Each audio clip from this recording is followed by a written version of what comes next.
Once, we had a dream, and it was a dream that wouldn't go away. And it was a dream that would see us up sticks, move house, move area, and go to a place we didn't even know. It was a vision from God that would propel us forward and beckon us into something new. That dream was to bring life to a community of people that didn't yet know Jesus. It was 2007 when our dreams collided and we picked up the baton of God's call to go and plant a church. And it would be 3 years and much soul searching later that we finally took the plunge.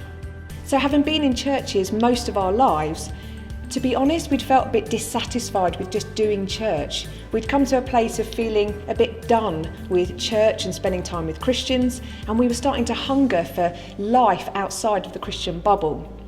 And that's when we started to dream about creating spaces where people could come and be introduced to Jesus, irrespective of who they are, what they've done, or what they believe in.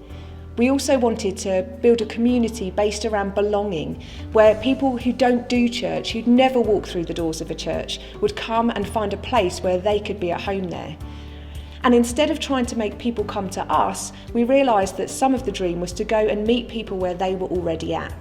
So at the beginning of the summer of 2010, we moved to Ashford with a 16-month-old in tow, a baby due in 3 weeks' time, and not knowing a single person in the town other than the name of the estate agent. And we felt like the adventure had officially begun. So a question we often get asked is, how do we know this is from God? Well, in truth, we didn't really know at first. So we did what all good Jesus-following folk do, and we ignored it. The trouble was, it just wouldn't go away. It was like a nagging voice, and no matter how loud we lived, we couldn't drown it out or shake it off. So we felt we had enough from God to keep going for now.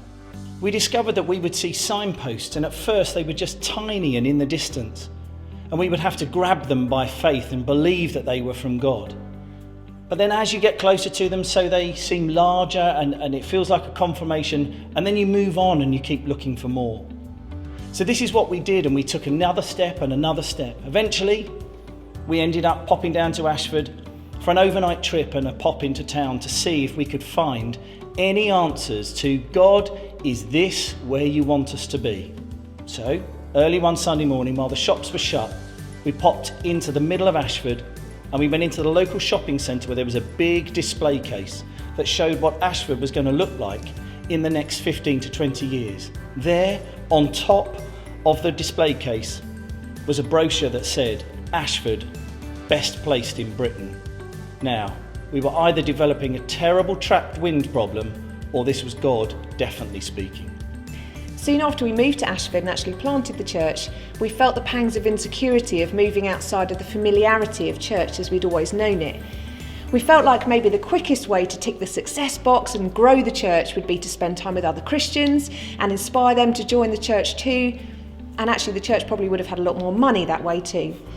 But that wasn't what God had written on the inside of us. What he'd written on the inside of us was a vision to create a relentlessly outward focused church.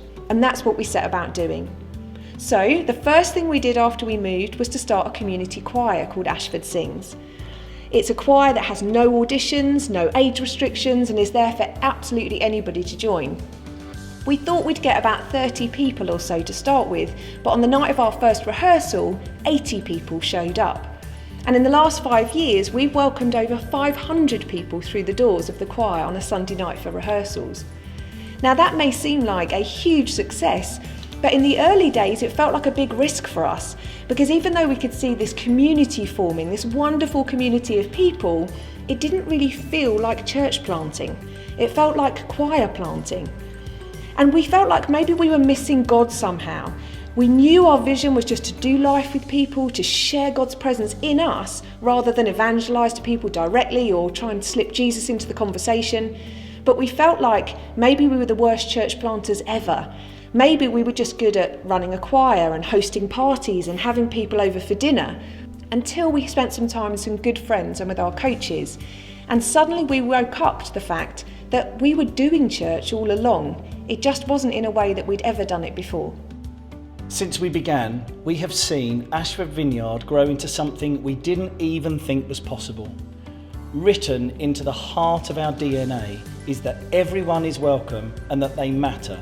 No questions asked. It doesn't matter what's gone on in their life. It doesn't matter what's going on in their life. You are welcome and you matter. We have two arms that reach into the community and embrace the community.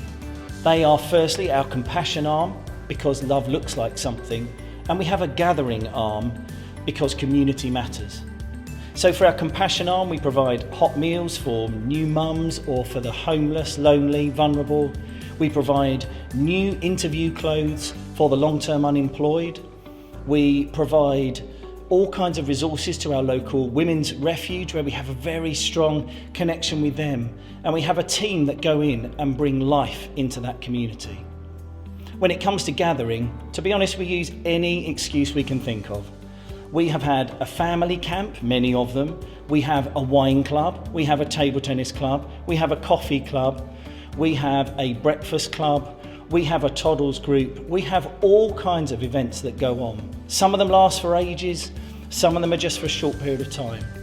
Anything we can think to do to gather a group of people together. We have seen literally hundreds of lives changed to varying degrees. One example we have is a lady that we'll call Sarah. Sarah had a very difficult marriage, an abusive husband. She had been in the women's refuge. We first came across her when we provided some mummy's meals for her. But over a period of time, we just did life with her. We took her for coffee. We escorted her to court when she needed to go to court. We helped her move house.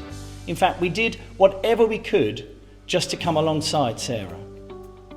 Well, after all this time, we are so proud of what she has achieved and what God has done in her life.